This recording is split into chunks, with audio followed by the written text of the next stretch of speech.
Bien.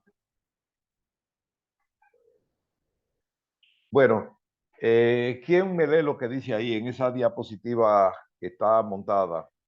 A ver, se refiere a la historia dental. O sea, vamos a repasar algunas cosas y añadir contenidos nuevos, pero yo quiero que tengamos algunos conceptos bien claros y vamos a tocar algunos puntos quizás que corresponde a otra asignatura, pero yo quiero que ustedes se sientan motivados a trabajarlo y a prepararse en esa área. Vamos a ver, ¿quién me lee lo que dice ahí en la pantalla?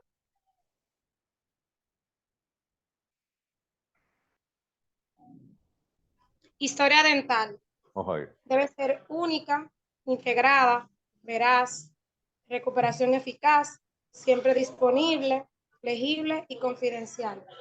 Dame un resumen de eso, así, dímelo con tus palabras, a ver qué tú piensas que es eso. Con todos esos términos que están ahí, vamos a ver. Bueno, doctor, según lo que mi entender, es que debe ser única, o sea, que no debe tener como copias, debe Bueno, ser, diga, debemos, ese es un concepto que nosotros debíamos integrarlo allá a la escuela, porque allá es un poquito complicado la historia clínica, ustedes saben, eso allá está fragmentada en 10.000 hojas, pero bueno, única e integral. exactamente. Bien, ¿qué dice lo otro? Debe ser veraz, o sea, que debe ser lo más concisa, precisa posible, Ajá, debe ser como puntual. sí, exactamente. ¿Qué O más? sea, también como usted dice, si es única, puede ser de recuperación eficaz cuando a la hora de archivarse, porque eso es como el historial del paciente. Cuando Exactamente. cada vez que va a consulta, se busca su historia clínica y ahí se ve, pues, desde que comenzó y los avances que ha tenido hasta el día de la cita que va. Exactamente, lo ideal sería que fuera ya, vamos caminando, que si fuera una historia clínica digital, electrónica, tú sabes, eso sería ya lo ideal, ese debe ser nuestro futuro a corto plazo, tú sabes, nuestro plan. Exactamente, el norte debería ser ese. Y así siempre va a estar de manera disponible, o sea que si tuviera en línea fuera mejor de encontrar, porque sabemos que la deficiencia que tiene el archivo es que se puede traspapelar, Exactamente, muy bien, ¿quién más? O sea, siempre que debe disponible. ser legible, o sea, entendible, legible, que cualquier persona la pueda entender. Sí, Y eso exactamente, es uno de los beneficios de que esté digitalizada, que cualquiera la puede leer. exactamente, y que prácticamente es a base de clic, que no hay que escribir muchas palabras, sino está todo armarla a base, que sea a base de clic, que uno le dé un clic y eso te vaya archivando la información que te interese. Exactamente. Y lo más importante que debe ser confidencial es decir, que lo que está escrito ahí no más lo puedan saber el paciente y el médico tratante. Exactamente, muy bien, eso es la idea. Debe contener eso, como usted ve en el nombre, edad, datos de contacto, exploración, diagnóstico, plan de tratamiento y mejoría de acceso.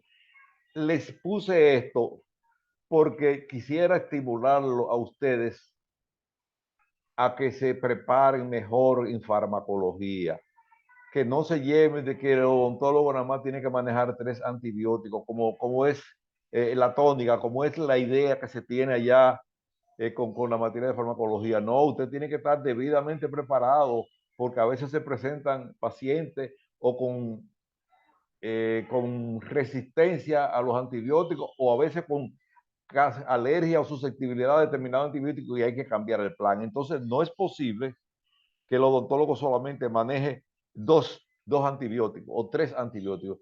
Los exhorto a ustedes que se preparen, a que lean cefalosporina, aminoglucósido, que saquen tiempo, por favor, que no se me queden con esos antibióticos, amoxicilina, con clavulánico, ampicilina, ampicilina sulbactam, clindamicina, ese es un antibiótico para mí fundamental en la mayoría de las infecciones bacterianas. Los casos que yo les presenté a ustedes, facitis necrotizante y otra cosa, la clindamicina y este otro, y el metronidazol, son antibióticos, vamos a decir que serían los 3 moqueteros, o sea, son 3 antibióticos, entrada con la amoxicilina, con la clindamicina y con el metronidazol.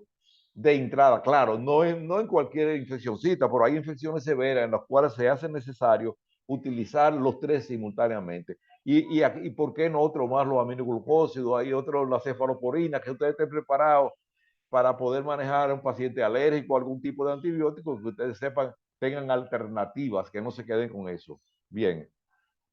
Analgesia, igual lo mismo les digo también. Habitualmente el odontólogo también, dentro de la farmacología, solamente le dan dos analgésicos.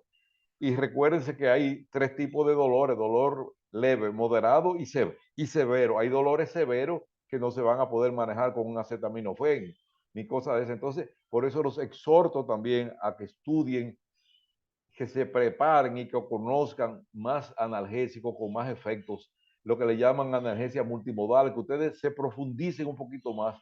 Me excusa que yo me esté metiendo en un campo que no es el de la patología propiamente, pero yo creo que ustedes deben salir lo mejor formados para que después, cuando estén en la calle, no se sientan con un complejo de inferioridad, que no saben qué hacer y qué recetar. O que tenga que decirle, ve a la farmacia y dile que te vean un calmante fuerte o que te vendan un antibiótico fuerte. Eso no debe ser el criterio, tú sabes. Entonces, los dolores podríamos decir que se clasifican en dolor crónico, es aquel que pasa de más de 3 meses, un dolor ya, generalmente algunas enfermedades autoinmunes o los cánceres, otras cosas son los que dan esos dolores crónicos.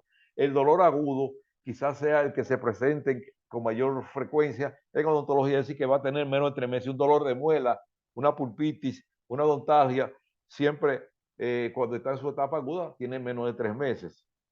Los analgésicos, vamos a decir que debemos conocer algunos opiáceos, no opiáceos. Los opiáceos son, por ejemplo, el que más se usa es que a base de codeína y otras cosas, que lo tengamos, no que se utilicen siempre. En algunos países te dan el analgésico y te dan codeína, te dan un opiáceo para ayudarte a potenciar el efecto, pero no debemos caer en esas cosas, porque de ahí a una adicción, una persona que tenga ciertas condiciones que lo predispongan puede caer en adicción. Antiinflamatorios no esteroides, que son los que más se usan, los AINES, y analgésico antitérmico, las combinaciones de ambos. Entonces los AINES en odontología quizás sean los que más se utilicen. En algunos casos no es favorable, no es bueno por alguna condición especial del paciente indicar AINES. Por ejemplo, alguien me puede decir en qué condiciones de un paciente no se debe indicar AINES o se debe buscar una alternativa que no sean los AINES. ¿En qué condición? ¿Qué tipo de paciente, por ejemplo? Los AINES no le favorecen mucho. ¿Quién me dice?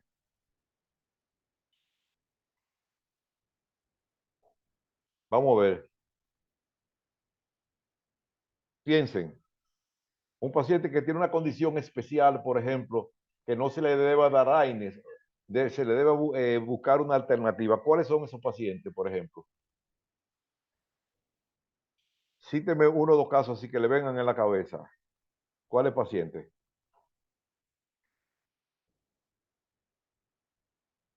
¿Quién se atreve? No importa, díganlo, que no va a pasar nada. ¿Qué tipo de paciente?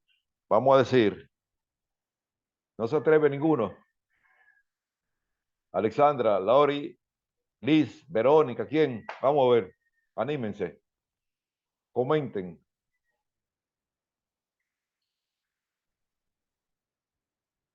Bueno, si no se atreven, yo les voy a decir. Hay pacientes, por ejemplo, los pacientes que tienen gastritis, que tienen úlceras, que tienen molestias gastrointestinales, debe evitarse en la medida de lo posible los AINES, porque ustedes saben que eso produce, le da irritación. Los AINES son y a veces irritantes de la vía digestiva. Entonces se debe preferir darle paracetamol u otro tipo de analgésico en la medida de lo posible. Si no, lo podemos manejar con 40 miligramos de omeprazol en la mañana, antes de darle el analgésico, y eso hace más tolerable el manejo para los fines del paciente. No va a pasar nada que ustedes le indiquen un omeprazol de 40 miligramos en la mañana, eso es totalmente seguro y por un plazo más o menos corto, no hay que tenerle tanto miedo a los medicamentos. Pudiera ser también en caso de un paciente que tuviera alergia también. Es decir, ustedes deben pensar que se puede tener alternativas. A ustedes ven lo que dice aquí, los efectos secundarios. ¿Qué dice aquí abajo en esa última línea? ¿Qué dice en esa última línea? ¿Quién me lee lo que dice ahí?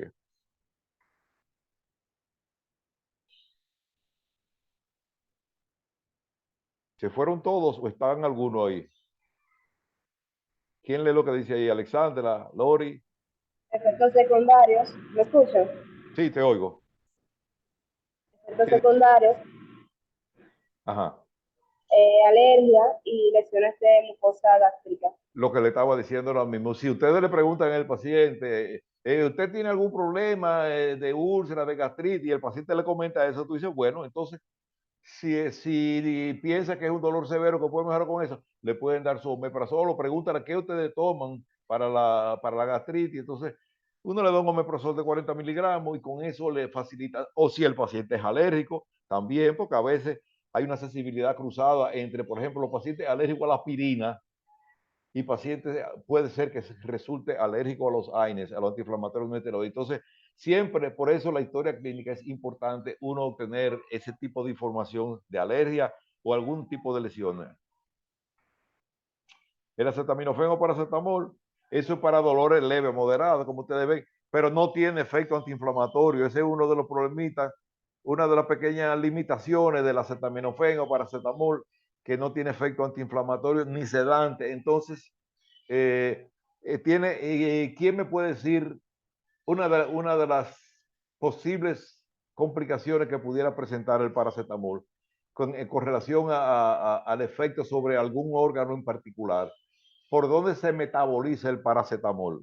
¿En qué órgano se metaboliza mayormente? Hay algunos que secretan por vía renal y otros que secretan por otra vía. ¿Quién me puede decir el paracetamol? ¿Cuál es la vía de excreción o de metabolismo?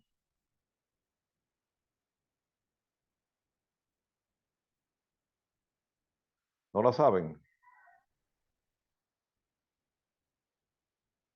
Alexandra, Lori, Dismarly, Verónica, ¿quién? ¿Quién se atreve? En el hígado. ¿Cómo? Se metaboliza en el hígado. Esa era la respuesta. Muy bien. Míralo ahí. Metaboliza en el hígado. Entonces, si el paciente dentro de la historia clínica nos dice que ha sufrido de hepatitis, que tiene tal cosa, entonces ya nosotros debemos apuntar con otro tipo de analgésico. Muy buena tu respuesta. Metabolizado en el hígado. Hay otro que es por vía renal. Muy bien. De los analgésicos no opiáceos que hemos visto, el ibuprofeno, se indica, diclofenac, que quizás es el más indicado, todos más o menos ketorolaco, piroxicam, todos pertenecen al grupo de los AINES. Conclusiones. A veces lo mejor de los analgésicos es tomarlo a la primera manifestación del dolor. Fíjense, yo hice una vez, cuando estaba profesor en una universidad, hicimos un experimento, una siembra, como se dice. ¿Y en qué consistía eso? Nosotros le dimos a tomar ibuprofen 45 minutos antes de realizar un procedimiento. Se puede decir, cuando íbamos a hacer, por ejemplo, tercero molar, algún procedimiento que uno suponía que iba a resultar doloroso, y le damos el analgésico 45 minutos antes del procedimiento. ¿Qué ventaja piensan ustedes que puede tener el tomar esa conducta? Darle el analgésico 45 minutos antes del procedimiento. ¿Qué va a producir eso que beneficia el postoperatorio del paciente? ¿Qué va a pasar? ¿Quién me dice?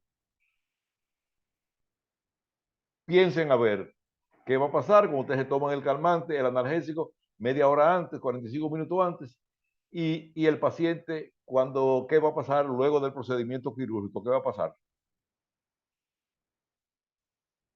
¿Qué me dice? Razonen ustedes y descríbanme a ver qué pueden pensar. ¿Qué va a pasar ustedes? Bueno, por si no lo piensan, resulta que cuando se pase el efecto del anestésico, ya el analgésico va a estar circulando en sangre y el paciente va a tener un postoperatorio completamente satisfactorio, no va a tener ningún tipo de dolor. Eso lo hicimos y realmente uno en la práctica lo hace así, es decir, le pone el analgésico o se lo da a tomar un tiempo antes y cuando le pasa el anestésico ya el paciente no va a tener ninguna manifestación de dolor. ¿Le parece buena esa sugestión, esa sugerencia?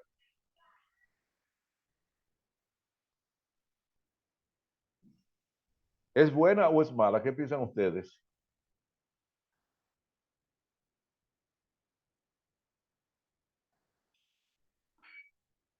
¿Qué le parece a usted esa sugerencia? ¿Es favorable para el postquirúrgico del paciente o no lo es? Es bueno. ¿Cómo es? Dime, Alexandra.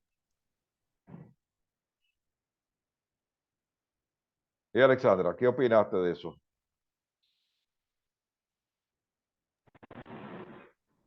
Es bueno, doctor. O sea, es buena sugerencia. O sea, yo los exhorto a ustedes que cuando presuman que van a tener un postquirúrgico molesto, es mejor que el paciente se tome, porque ese efecto del analgésico le puede durar sus 6 horas. Entonces el paciente ya, cuando se le pase el efecto de la anestesia, ya está bajo la acción del analgésico. Entonces prácticamente el paciente no va a tener ninguna molestia. Déjame ver quién fue que escribió el chat aquí. Es buena, doctor. Ok, está bien. Entonces los exhorto a ustedes que tengan que tomen esa sugerencia. Claro, eso los efectos secundarios, todo eso hay que valorarlo de cada caso. Pero como dice aquí, los AINES en odontología siguen siendo la mejor elección, siempre y cuando no existan los dos problemitas que indicamos antes, que eran cuáles, los dos problemas que vimos antes, las dos cosas de los AINES, las dos posibles complicaciones de los AINES, ¿cuáles eran? ¿Quién me la dice? La vimos ahorita hace como 3 diapositivas.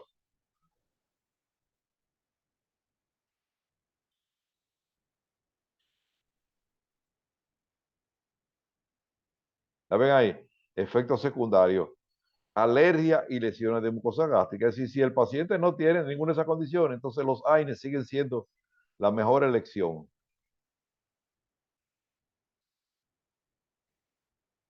Aquí vamos a ver algo de cáncer. Yo creo que les hablé algo. Lo vamos a tocar por arriba y veremos otro temita más. Déjame ver.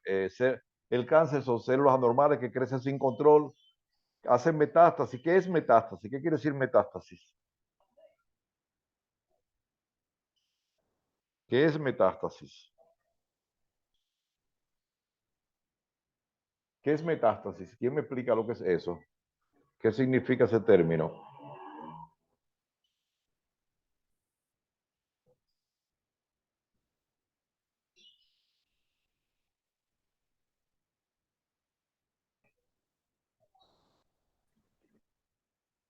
¿Qué es metástasis?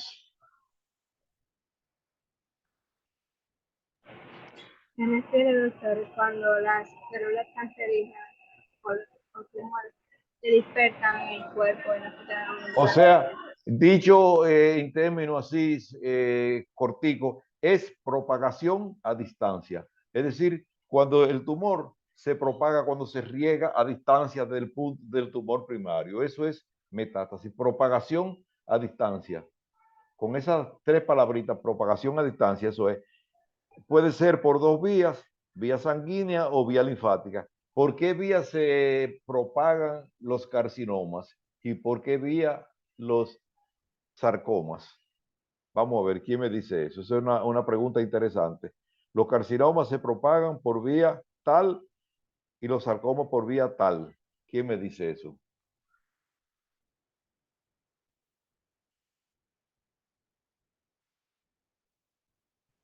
¿Quién me comenta a ver por qué vía se propagan los carcinomas y por qué vía se propagan los sarcomas?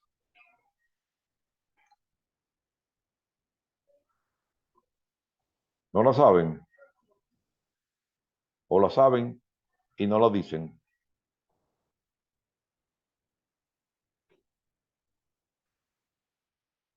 Bueno, los carcinomas se propagan por vía linfática. Los carcinomas se propagan por vía linfática y los sarcomas por vía sanguínea. Fíjense que cuando hay un carcinoma de cavidad oral, lo que fuera, se palpan ganglios, porque los ganglios son como unos puestos de peaje en el sistema linfático. Entonces, los carcinomas se propagan por vía linfática. Los sarcomas, un osteosarcoma, se propaga por vía sanguínea. Eso es importante que lo sepan.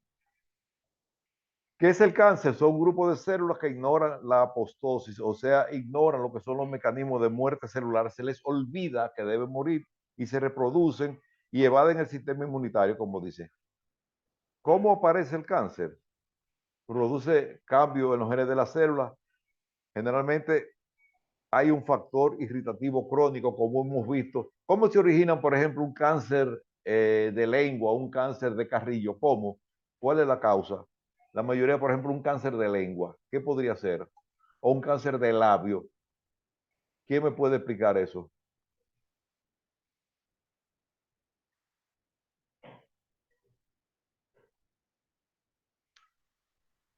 Por ejemplo, un cáncer de labio, ¿cómo comienza y cuál es el factor irritativo principal, el más frecuente?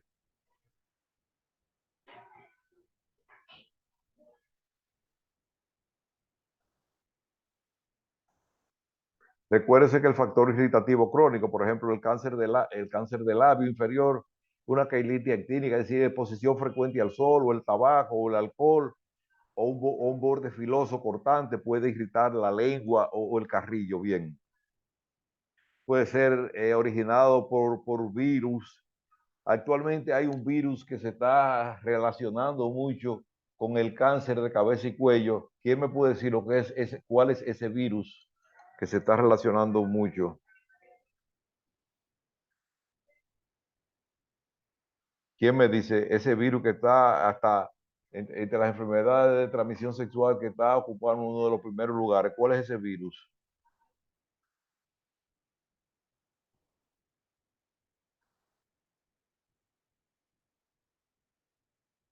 Recuerden, el virus del papiloma humano es el que está ahora mismo en esos primeros lugares, por decirlo así.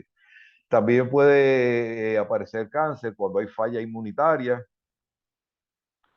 Hereditario también, eso es una condición también que predispone.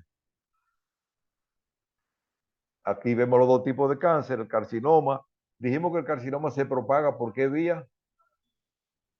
¿Vía sanguínea o vía linfática? El carcinoma.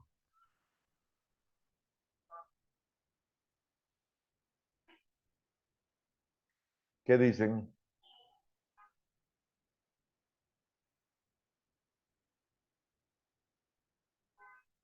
Alexandra, Lauri, dice Marlene, Verónica, ¿por qué vía se propaga? ¿Por qué vía hace metástasis el carcinoma? Lo hace por vía linfática y el sarcoma por vía sanguínea. Mírenlos aquí. Metástasis es la diseminación, la propagación del tumor, o sea, el tumor primario y después cuando se va y se propaga, sea por la vía sanguínea o por la vía linfática, de acuerdo a la naturaleza del tumor. Vemos las distintas etapas, lo que se llamaría carcinoma in situ, como se va por vaso linfático, como el tipo de carcinoma en el pulmón, es decir, hay varios tipos. La leucemia es un cáncer originado en la médula ósea que se produce en los glóbulos blancos. Dependiendo de cuál tipo de leucemia, va a afectar algunos de la estirpe de los glóbulos blancos. Importante, la leucemia, contrario a los cánceres, las leucemias no forman tumores sólidos, porque los cánceres sí son tumores, son masas palpables. La leucemia, como son originados en los vasos sanguíneos, no forman un tumor que se pueda palpar. Eso es importante. Como dice ahí, se acumulan en la sangre y desplazan los glóbulos rojos normales de la sangre. Linfoma.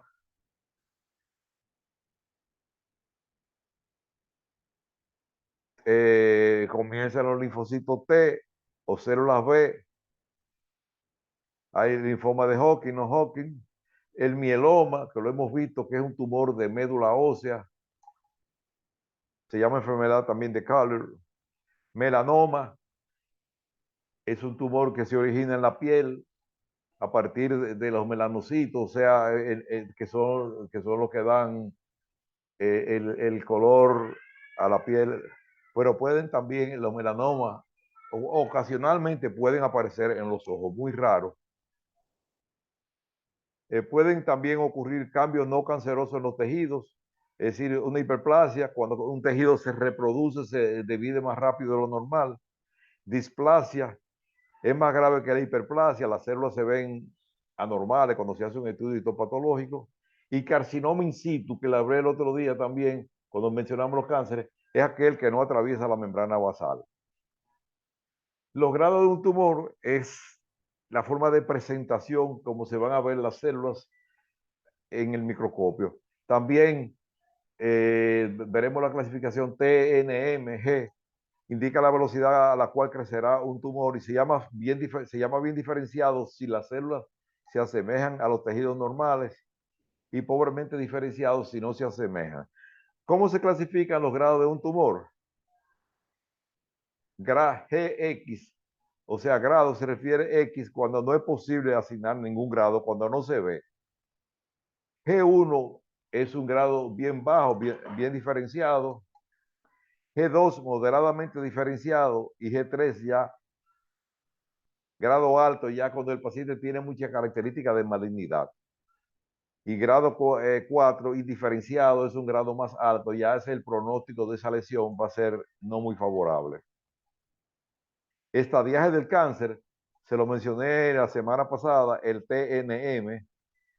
El T se refiere a tumor. ¿A qué se refiere el N? ¿Qué indica el N? La clasificación N, ¿qué quiere decir?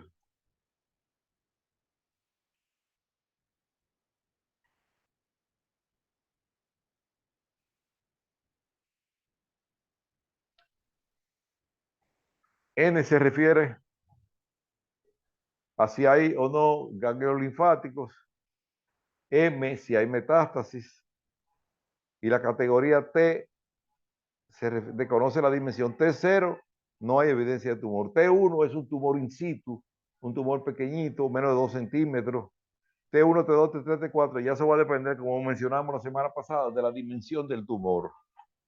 La categoría N, si no hay ganglio linfático. N0, si no hay ganglio. N1, si hay un ganglio linfático ipsilateral, es decir, del mismo lado donde está el tumor. Y N2, si está de los dos lados.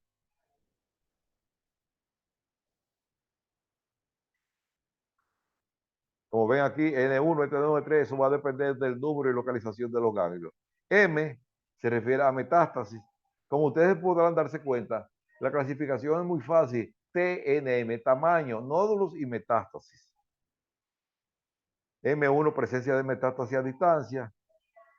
Y eso se va estadiando del 1 al 4.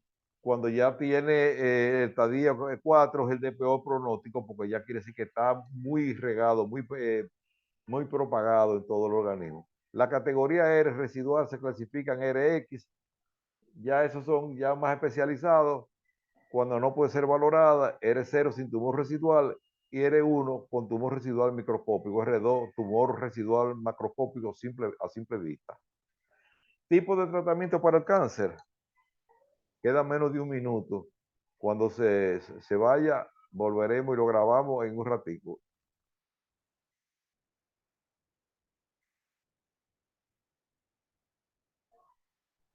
Los tipos de tratamiento para el cáncer son, como vemos, la cirugía, radioterapia, quimioterapia, inmunoterapia, que se usa en algunos tumores de cáncer y de mama, terapia hormonal también y trasplante de células madre. Esos son los tratamientos que se están empleando más y biomarcadores también que se están utilizando para tratamiento del cáncer. La cirugía, como ustedes saben, consiste en eliminar el tumor con márgenes de seguridad, por decirlo así, extirpar el cáncer.